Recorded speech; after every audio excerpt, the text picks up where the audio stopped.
Welcome back, everyone.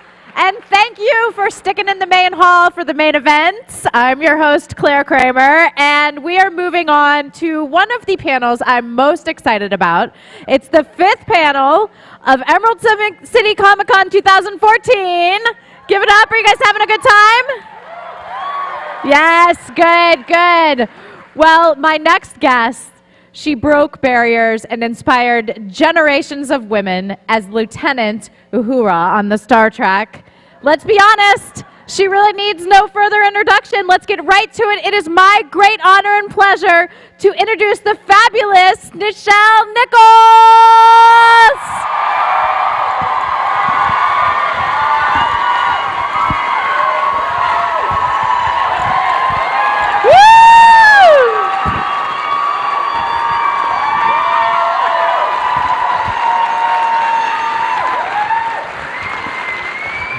I can't take all that love at once.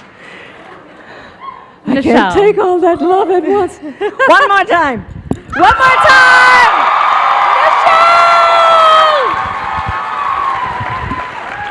Nichelle, you are an inspiration to not only actresses, but to women, to African-American women, to the whole African-American community. And it is just my pleasure to sit here with you. Thank you for joining us. Thank you. I'm really looking forward to this. I even like the men. Oh, the men. Yes, there's a lot of them here, too. Well, I'm sure we're going to have a lot of questions. Please, as we start our discussion, feel free to line up at the mics, and we'll get to as many as we can.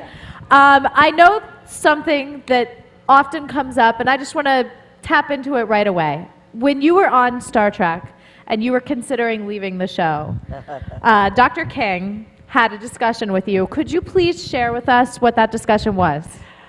I certainly will. Thank you. He changed my life in more ways than one. I had met him, and I had always been a big fan of his. And I met him at some event, and he had asked to meet me personally.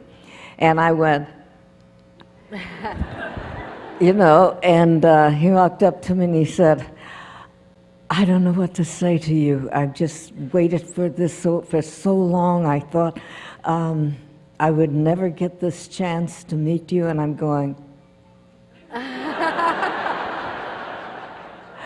and he truly was a Star Trek fan. He loved the show.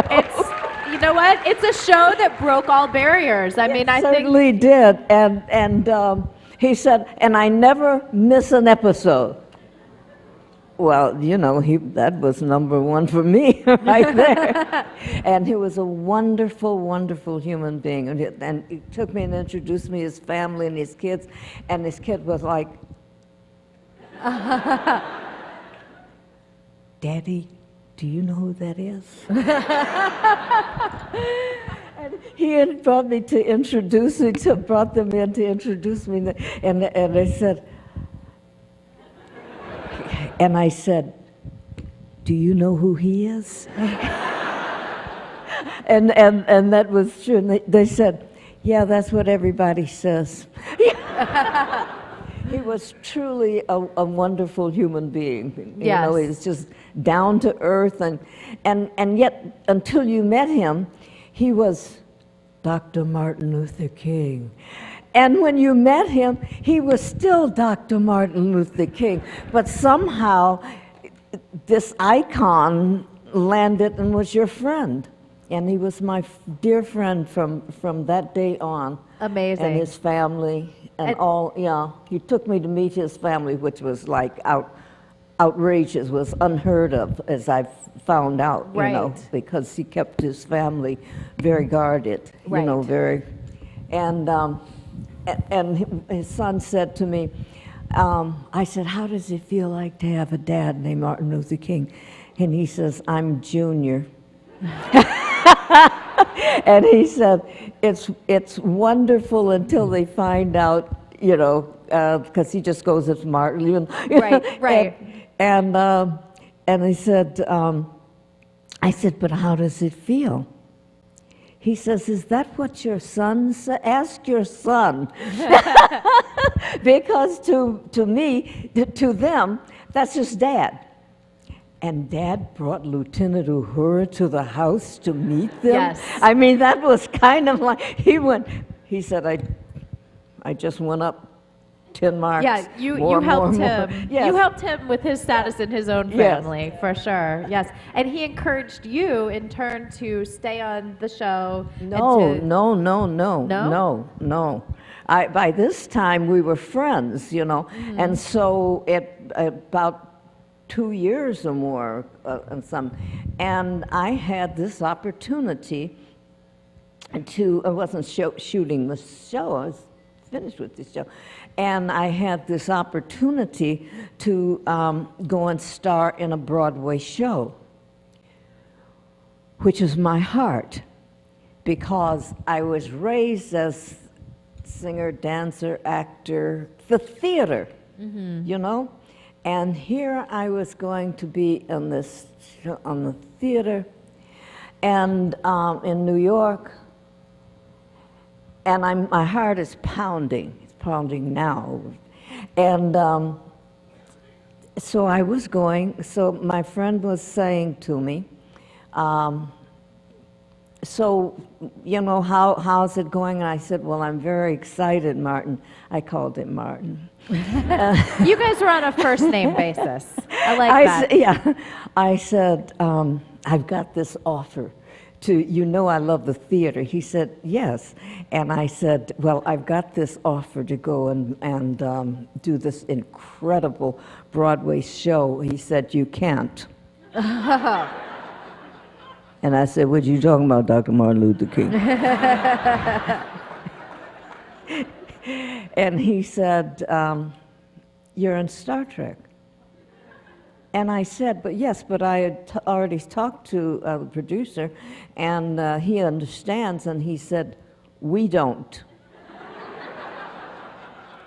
You cannot leave the show.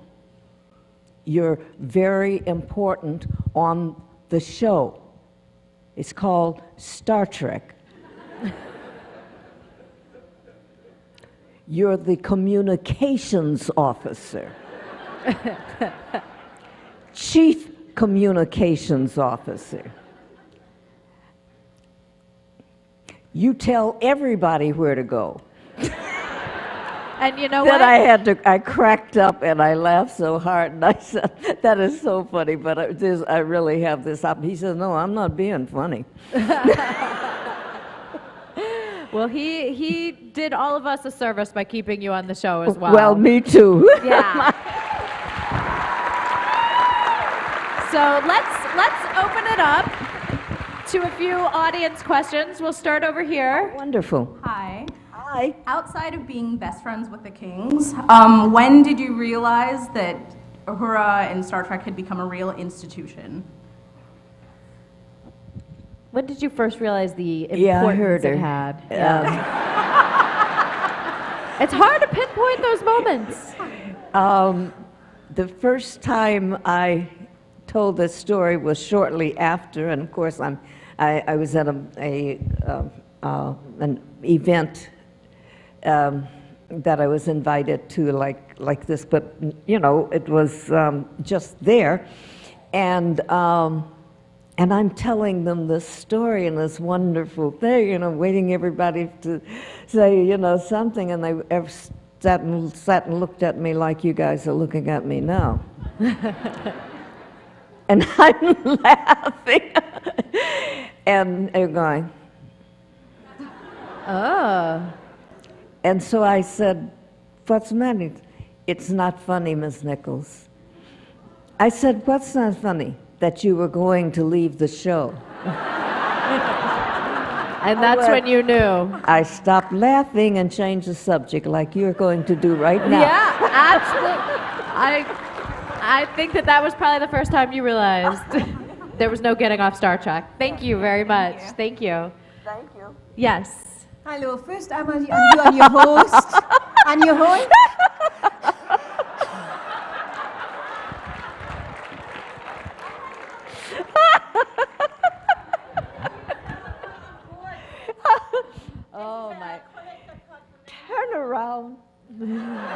Yes. Magnificent? Is she magnificent? And look at this. Oh, how wonderful. Where'd you get these? This is for my friends. They had a special company. Yes. And I have a 40 sticker from here. It's the 2.5, and I like to coming by and show you that. Oh, it's beautiful. Yes, they No, are. I'm taking it home. so Okay, good. okay. That's between you guys. And you have a camera, then make a picture that she can print home. Okay. On her makeup before Yes, yeah, after the panel. Yes. Thank you. And I meet you the last, and I really fascinated from you. Yes. I'm gonna make sure that everybody can hear me. I'm a sheep voice. I'm from the sheep. No, I've been from the sheep. We have our voice. Yes. Yes. So, and you're the last person I really like seeing. Thank You you. are still beautiful. And you know what I like?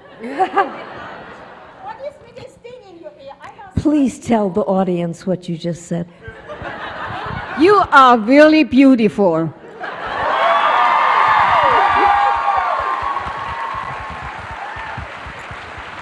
Thank you very much.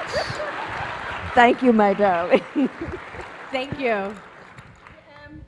see, I'm a 5-year-old, and I raised in a non-home with my traveling with family. We had not allowed see TV. Our starting and the price was allowed. And I saw you always in German language. Yes. First time in my life I hear you speak English. Yes. And I like finding out, have it not bother you? You have this thing in your ear? I can't hear you. I have this thing in my ear.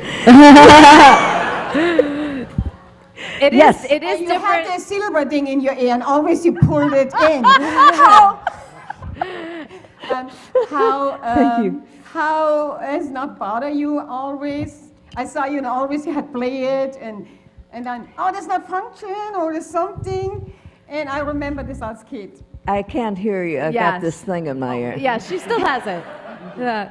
Thank you very much. Thank you. Thank you. And it is interesting when you are used to hearing her in a translated voice like German or French or whatever to hear the Yes. true voice. That's what she was saying. Nichelle, She didn't yes. hear me in English. And It was what was I speaking when German. And in German, they have a Oh. German translator.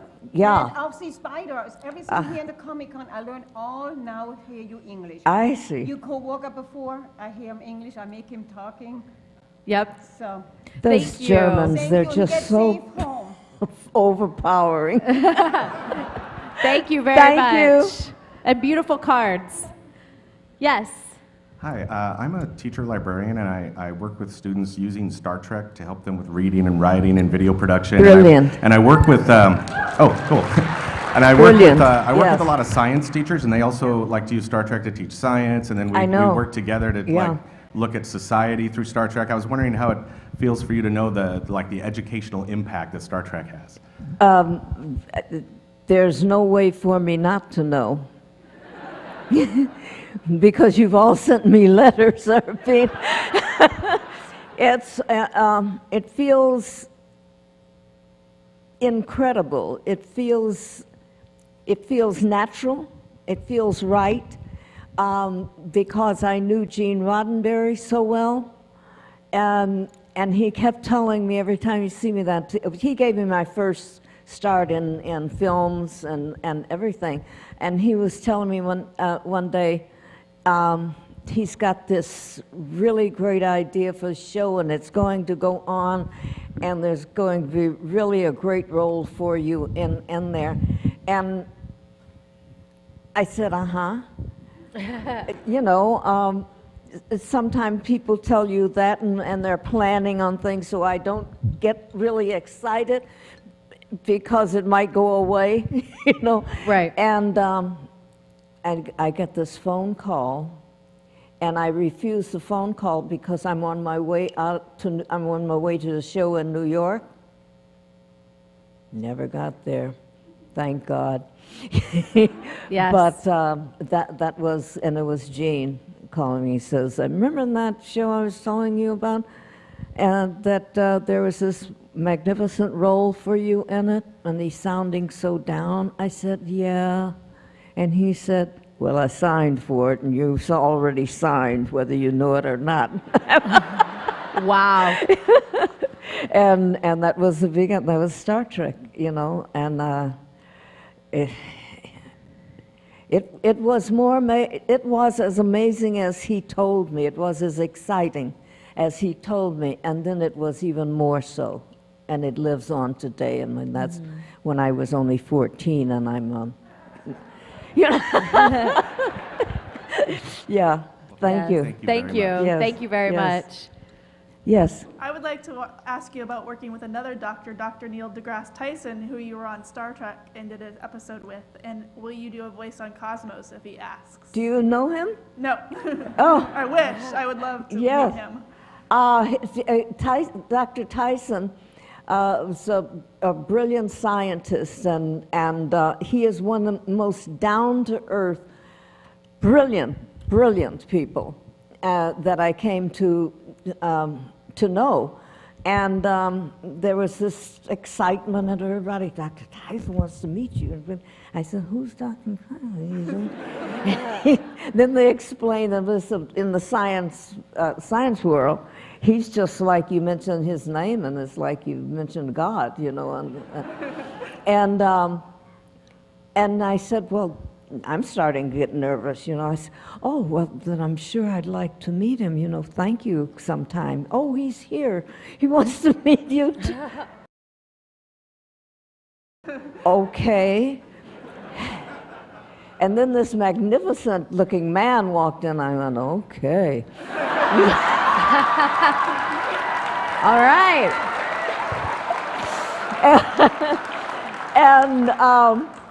And from there on, I met him and saying, I'm so pleased to, and that's about as far as I got. He told me all about Star Trek. Gene Roddenberry's genius in casting it like he did for the world. You're going to find out. This is not going away. He's going on, and I'm going like this. Yes. And the show had been canceled, see. And he said, and just being canceled, I said, oh, well, that's so nice of you. Thank you very much. He says, no, you're being polite. You wait and see. And I see. Thank you. Thank you. And thank you all. Yeah, great question. Yes. Hello, it's an honor to be here, and you are beautiful. And if I do my math Thank correctly, She's gorgeous. she's gorgeous.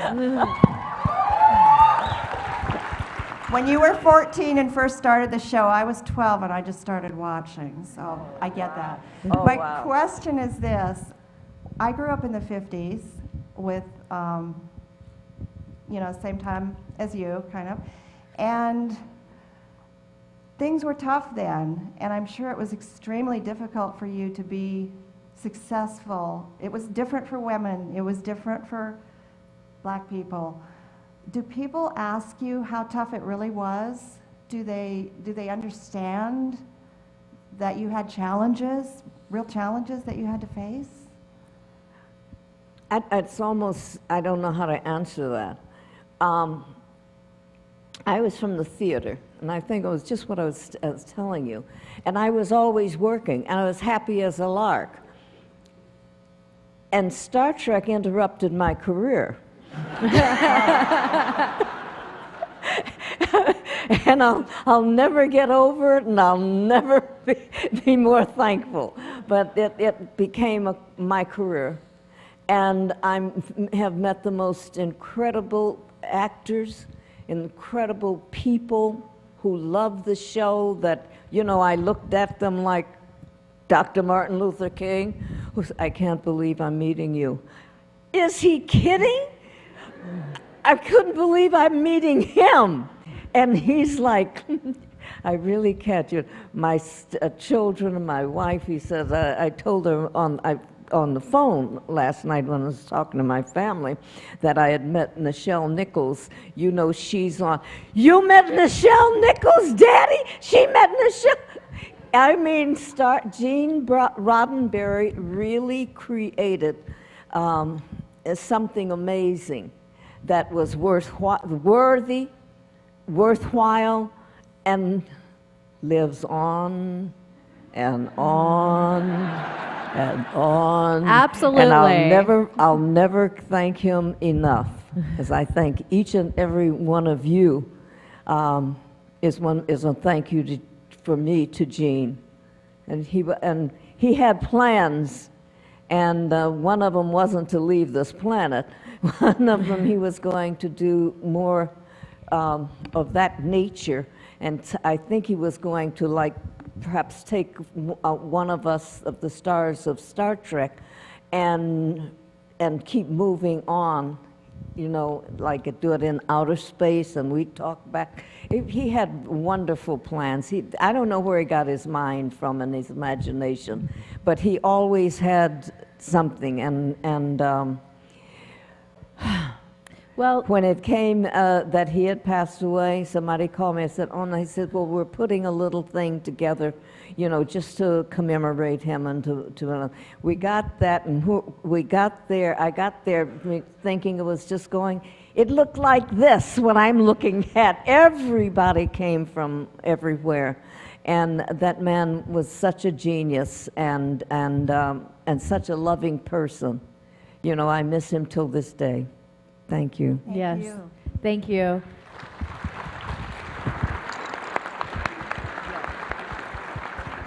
Kind of continuing on to what our last guest asked, you are credited with having the first interracial kiss on television. What was that like?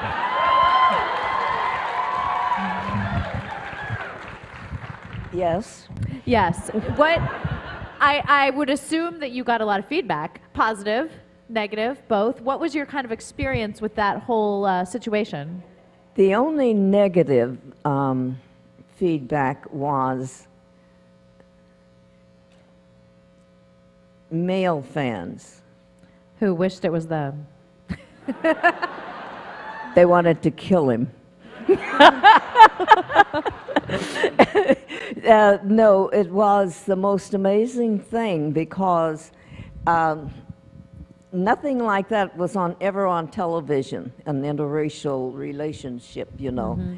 And I was like the first woman actor on a successful interracial show that became, you know, doesn't everyone? Vastly popular. You know, that's what happened. He changed the face of television forever. Mm-hmm. And you all prove it. It's just so amazing. From the first Star Trek convention to this one here, you looked out on the audience and it was like, well, stand up, please. Turn around. What do you see?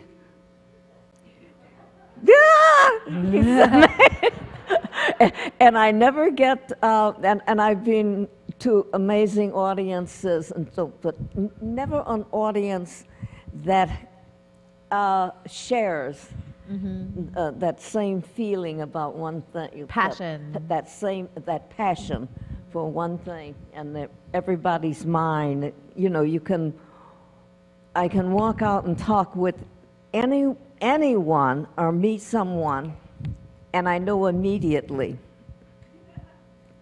they're a Trekker.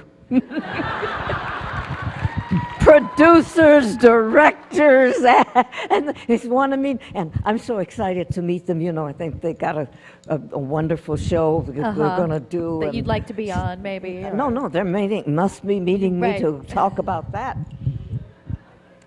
Well, I think that... All they talk about? Star Trek. It's the common denominator. Yes. I mean, it's the great equalizer, I feel like. Really is. I feel like Roddenberry created something that was relatable on And so many different facets. And he knew what he was doing, you know. He really knew what he was. As one of the first, you hear so many people talk about this great thing they have in mind and to put on, and they get to put it on, and then you don't see it anymore. Or you see it becomes, but nothing in my background and ever compares to how Star Trek, what Star Trek created. Mm-hmm. God bless you. Yes. God bless you all. Applaud yourself. Yes. Thank you, sir. So thank you very much for coming. When George Takei was here a couple of years ago, he told us all about a story about how he took you and the crew to Sushi for the first time. I remember Walter Koenig had some problems with it. I was wondering if you could give us your side of that story. Did George Takei take you to Sushi for the first time? This sounds very interesting. Uh-oh. Yes, and he has never let me forget it. Well, apparently he's traveling all the way to Seattle to tell people about it. You must have been an amazing date. It was, well, the sushi was amazing. He took us downtown LA. Am I still in LA? Where am I? Seattle. Seattle. Downtown. More rain. More rain here. Yay. He took us to downtown LA.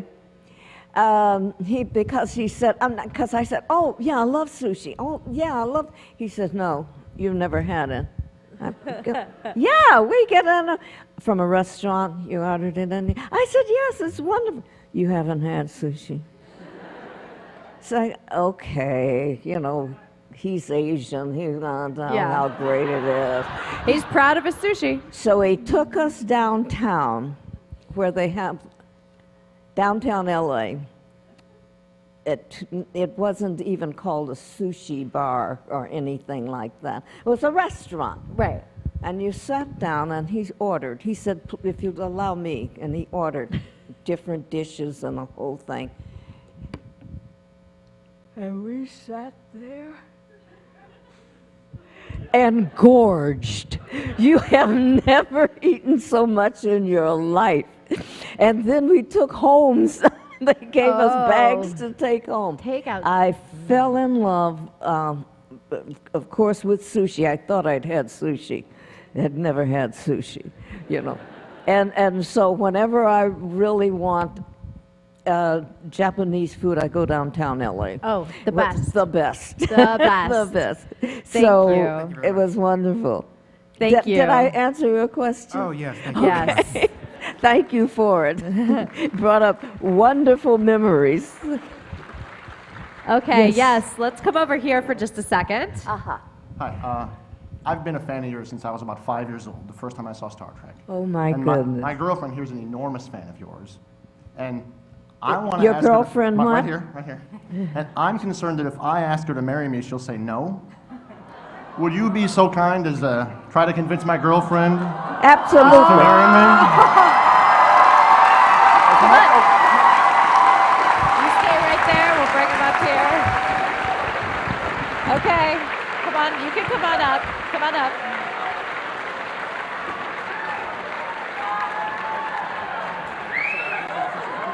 I need to document this. All right. Go ahead. I think they're recording.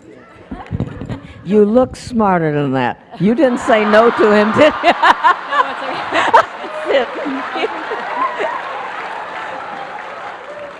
Wait a minute, wait a minute. Turn that way. You go over there. Over here? Don't put it on you. Propose. Dina Marzipan Jalen, will you make me the happiest man in the world and marry me? Yes. Okay,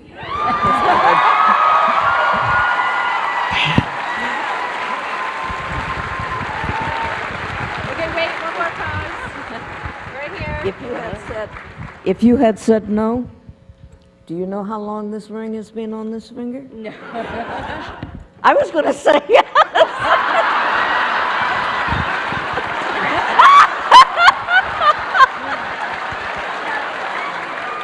Wow. That's so special. All the happiness in the world. Congratulations. Hey, I just have a question. What were you going to do if we didn't get to you? I wasn't going to marry her. Oh, well, I guess I'm glad you hopped up when you did. That's amazing. Congratulations, you guys. Keep us updated on Twitter what the plans are. Ain't Trektum wonderful? Wow. Is that your first arranged proposal there? First time getting two people to propose to each other? Yes? No. Are you a matchmaker? Matchmaker, matchmaker, make me a match. I guess you know where to come. All right, we have time for a few more questions. Let's go over here. Well, that's sure hard to follow. I know, right? No pressure. You've done so much in your life, Nichelle. I wanted to ask you what you think your greatest accomplishment is, or was. My greatest Your greatest accomplishment in your life. Could be acting, could be something else. Anything that you find to be. his name is Kyle Johnson. Aww. And he's grown now and has his own business, and he's marvelous, and he's brilliant, and he's creative, and oh, did I say he's my son? Yeah. he takes after you. Oh God! And I what was the question? Your greatest achievement. Oh yeah, that's my greatest achievement. Thank you, Nichelle. That's very Thank you, sweet. my darling. Thank you.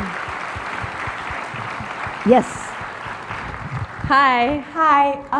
My question was actually originally going to be about your interracial kiss, but About your the first interracial kiss. But I already got to and ask she stole you. my question. Yes. But that's okay.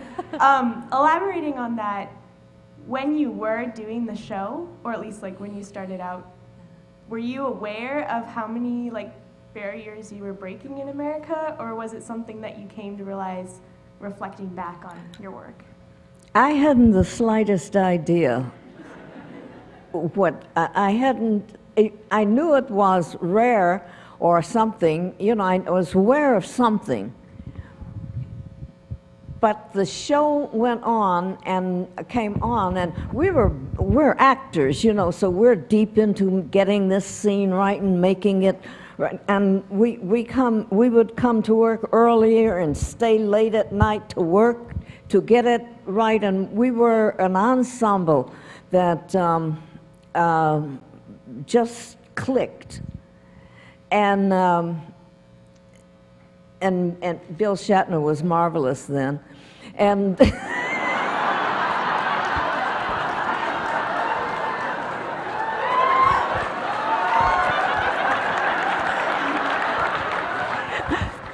I was hoping to get a little laugh, but You did. but he actually still is, you know. He is himself, and I adore him. And people go, people that don't know him, you know, go, you do? Well, I heard you don't know Bill. And they walk away. So Bill calls me one day. This is maybe months away after, you know. And it suddenly became this big question for me. You know, do you really like Bill Shatner? Yeah. Why? Do you know something I don't know? Have you met him? Oh, no.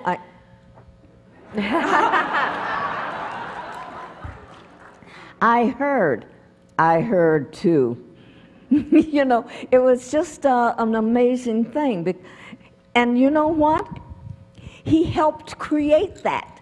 The moment he found out it was happening, we laugh about it all the time. He says, shut up, I don't want them to know. Do they know what a wonderful, funny guy is? Shut up. Don't tell. Yeah, that's funny because sometimes people do have that perception of your character or your reputation. It precedes the actual person. Yeah. So Yeah. I could definitely see with him and his antics nowadays. He's wonderful to work with, and when he's not wonderful to work with, we put our hands on her. And he goes, oh, well, why don't we do this? And he's funny, he's good, he's a brilliant actor, or he wouldn't, probably create that kind of stirring. And I find out people make up stories about him because everybody wants to believe it, And sometimes we tell stories about them and then we hear them again. We were joking. I was joking. Yeah. Yes. That's a great question. Now, kind of expanding. And then sometimes he's a pill. Yeah. I can see that. Kind of expanding on what you were saying, you, after the show, went in and worked with NASA and encouraged African American women to come and train to be astronauts and actually brought the first woman into the program. Can you talk a little? It was more than that. And my career was going very well.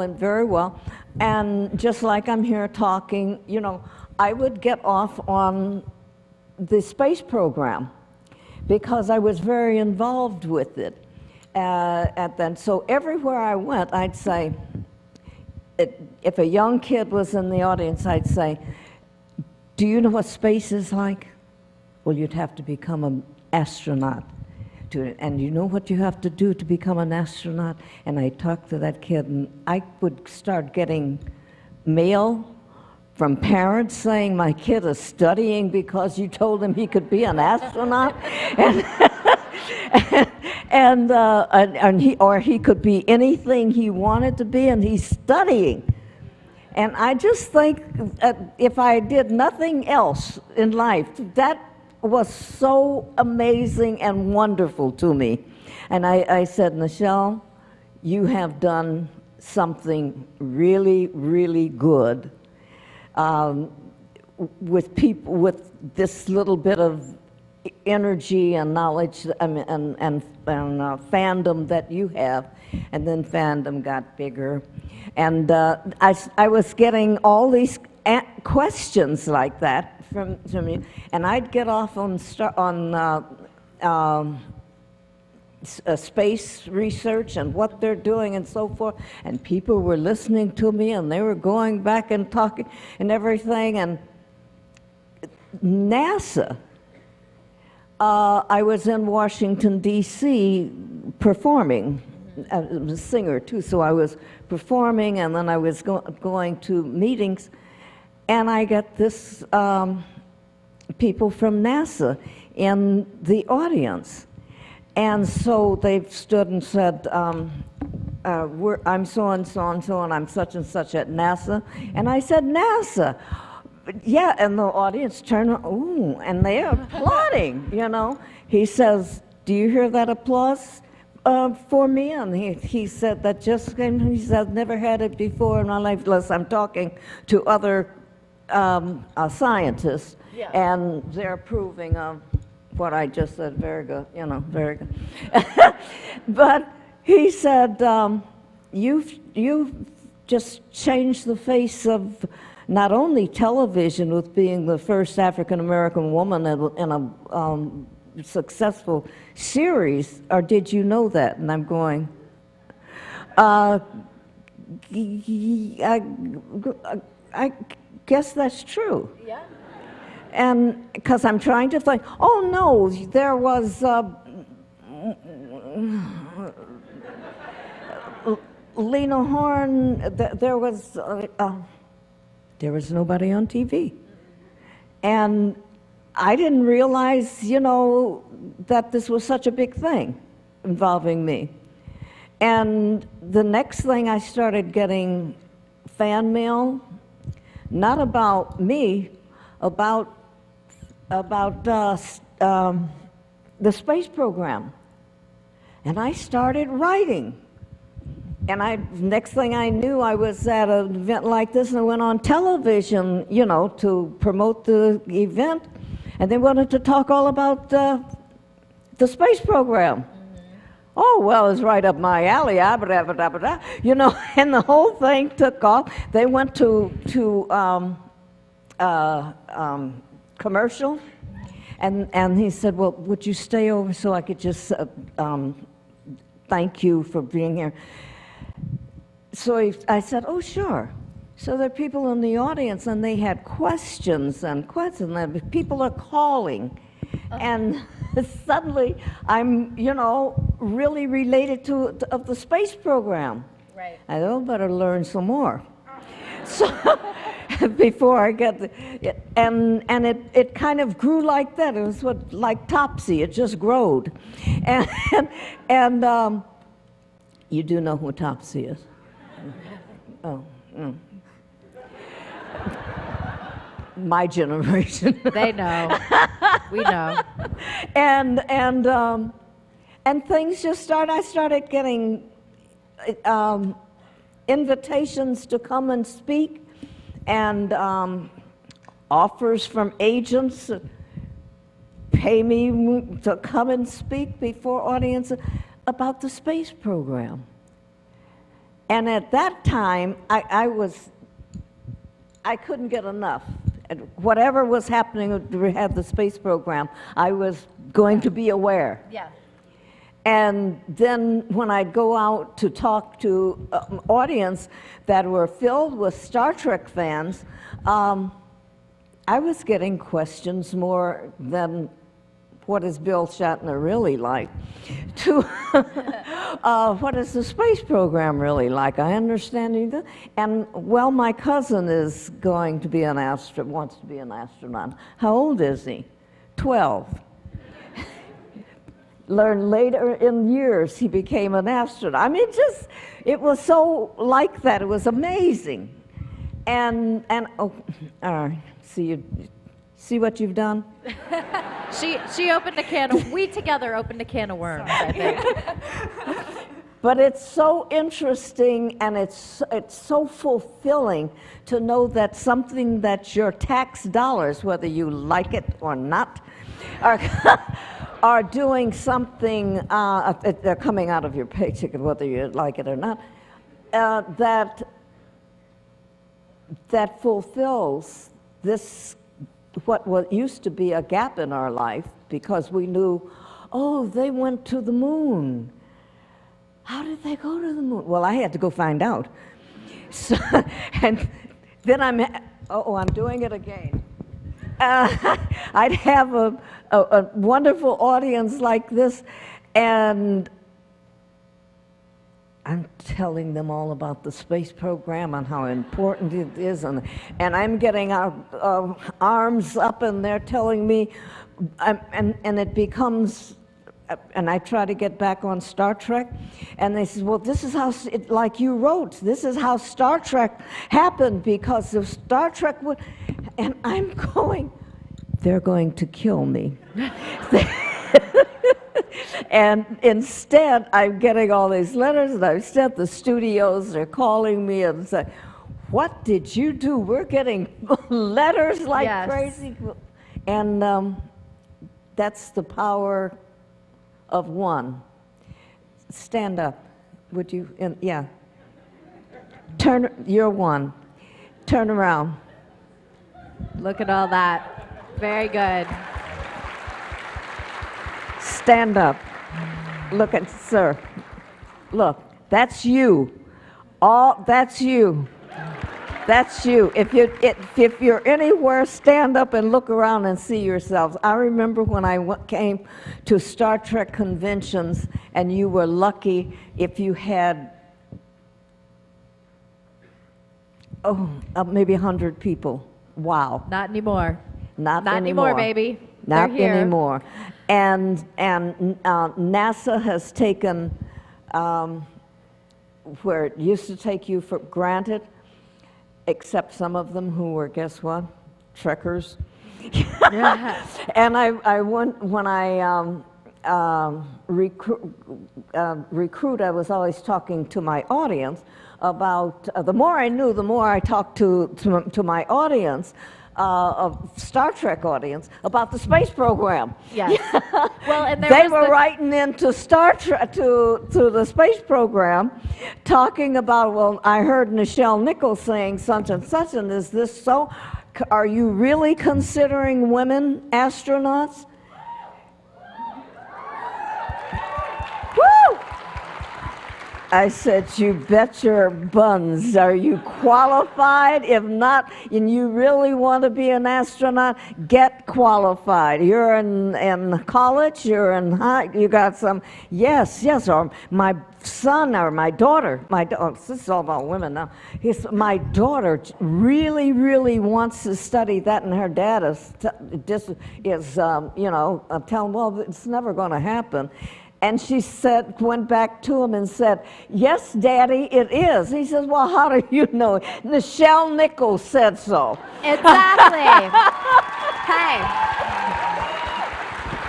Nichelle, thank you so much for joining us today. I'm sorry we're out of time for questions, but you can follow Nichelle. She's on Twitter. I think it's The Real Nichelle. It's The Real Nichelle. And Real Nichelle on Twitter. And I personally have had the best hour. Thank you so much for sitting with us. And Give it up one as more usual, time there's no one better than Nichelle Checkers in the Nichols. audience. Thank you. I love you. I love you.